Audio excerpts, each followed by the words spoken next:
Hey there, Stella baby. Don't holler at me like that. Catch Catch what? me. Stanley, where are you going? Bowling. Can I come watch? Come on. Be over soon. What's the matter, honey? Are you lost? They told me I should take a streetcar named Desire and then transfer to one called Cemeteries and ride 6 blocks and get off at Elysian Fields. That's where you are now. At Elysian Fields?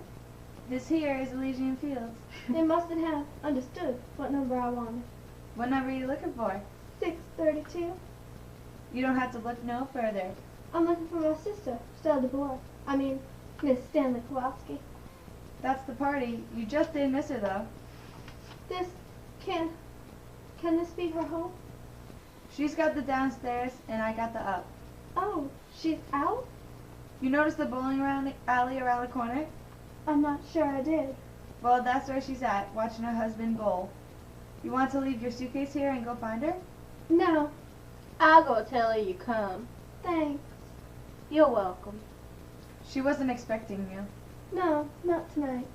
Well, why don't you just go in and make yourself at home till they get back? How could I do that? We own this place, so I can let you in. It's sort of messed up right now, but when it's clean, it's real sweet. Is it? Uh-huh. I think so. So you're Stella's sister? Yes. Thanks for letting me in. Por nada, as the Mexicans say. Por nada. Stella spoke of you. Yes. I think she said you taught school? Yes. And you're from Mississippi, huh? Yes. She showed me a picture of your home place, the plantation. Belrive? A great big place with white columns. Yes. A place like that must be awful hard to keep up. If you will excuse me, I'm just about to drive. Sure, honey. Why don't you sit down? What I meant was I'd like to be left alone. Oh, I'll make myself scarce in that case. I didn't mean to be rude, but I'll drop by the bowling alley and hustle her up. I've got to keep hold of myself. Blanche! Stella! Oh, Stella! Stella! Stella for Stella! Now then, let me look at you, but don't look at me. Stella, no, no, no. Not till later, not till I've bathed and rested. And turn that overlight off. Turn that off. I won't be looked at in this merciless glare. Come back here now. Oh, my baby Stella, Stella for Stella. I thought you would never come back to this horrible place. What am I saying? I didn't mean to say that. I meant to be nice about it and say, oh, what a convenient location and such. Ha, ha, ha. Precious lamb, you haven't said a word to me. You haven't given me a chance to, honey. Well, now you talk. Open your pretty mouth and talk while I look around for some liquor. I know you must have some liquor on the place. Where could it be? I wonder. Oh, I spy, I spy. Blanche, you sit down and let me pour the drinks. I don't know what we've got to mix with. Maybe a Coke's in the icebox. Look and see, honey, while I'm... No Coke, honey. Not with my nerves tonight. Where is... Stanley? Bowling. He loves it. They're having a phantom soda tournament. Just water, baby, to chase it. Now don't get worried. Your sister hasn't turned into a drunkard. She's just all shaken up and hot and tired and dirty. You sit down now and explain this place to me. What are you doing in a place like this? Now, Blanche. Oh, I'm not going to be hypocritical. I'm going to be honestly critical about it. Never in my wildest dreams could I picture only Mr. Edgar Allan Poe could do it justice. Out there, I suppose, is the ghoul-haunted woodland of Weir. No, honey, those are L&N tracks. No, now seriously, putting joking aside, why didn't you tell me? Why didn't you write me, honey? Why didn't you let me know? Tell you what, Blanche? Why, that you had to live in these conditions. Aren't you being a little intense about it? It's not that bad at all. New Orleans isn't like other cities. This has gotten nothing to do with New Orleans. You might as well say, forgive me, blessed baby. The subject is closed. Thanks. You're all I've got in the world, and you're not glad to see me? Why, Blanche, you know that's not true. No, I've forgotten how quiet you were. You never did give me a chance to say much, Blanche, so I got in the habit of being quiet around you. A good habit to get into. You haven't asked me how I happened to get away from the school before the spring term ended.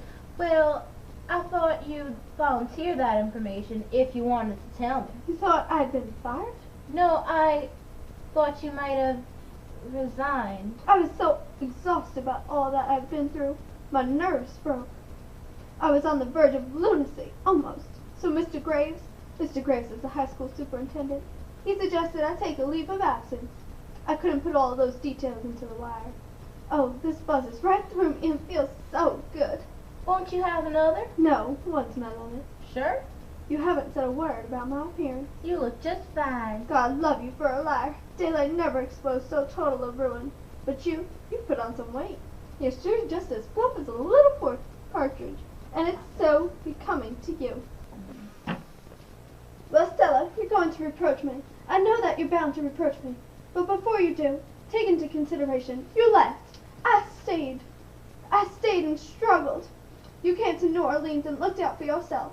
I stayed at Belle Reve and tried to hold it together. I'm not meaning this in any reproachful way, but all the burdens ascended on my shoulders. The best I could do was make my own living, Blanche. I know, but you were the one that abandoned Belle Reve. Not I. I stayed and fought for it, bled for it, almost died for it. Stop this hysterical outburst and tell me what happened. What do you mean fought and bled? What kind of... I knew you would, Stella. I knew you would take this attitude about it. About what? Please. The loss. The loss. Belle Reve? Lost? Is it? No. Yes, Stella. But how did it go? What happened? You're a fine one to ask me how it went. Blanche! You're a fine one to sit there accusing me of it. Blanche! I took the blows to my face and my body. All of those deaths, the long parade to the graveyard. Father, Mother, Margaret, that dreadful way. So big with it. It couldn't be put in a coffin. Had to be burned like rubbish. You just came home in time for the funeral, Stella. And funerals are pretty compared to death. Funerals are quiet, but deaths, not always. Sometimes the breathing is hoarse, and sometimes it rattles, and sometimes they even cry out to you, "Don't let me go." Even the old sometimes say, "Don't let me go," as if you were able to stop them. But funerals are quiet, with pretty flowers, and oh, what gorgeous boxes they pack them away in. Unless you were there at the bed when they cried out, "Hold me," you'd never suspect there was a struggle for breath and bleeding. You didn't dream, but I saw, and now you sit there telling me with your eyes that I let the place go. How in hell did you think all that sickness and dying was paid for? Death is expensive, Miss Stella, and old cousin Jesse's. Right after Margaret's hers, why, the Grim Reaper had put up his tent on our doorstep, Stella. Belle Reve was his headquarters. Honey, that's how it slipped through my fingers. Which of them left us a fortune? Which of them left a cent of insurance even? Only poor Jessie. 100 to pay for her coffin. That was all, Stella. And I, with my pitiful salary at the school, yes, accuse me, sit there and stare at me, thinking I let the place go. I let the place go. Where were you? In bed with your whole lot. Blanche, you be still. That's enough. Where are you going? I'm going into the bathroom to wash my face. Oh, Stella, Stella, you're crying. Does that surprise you? Forgive me. I didn't mean to.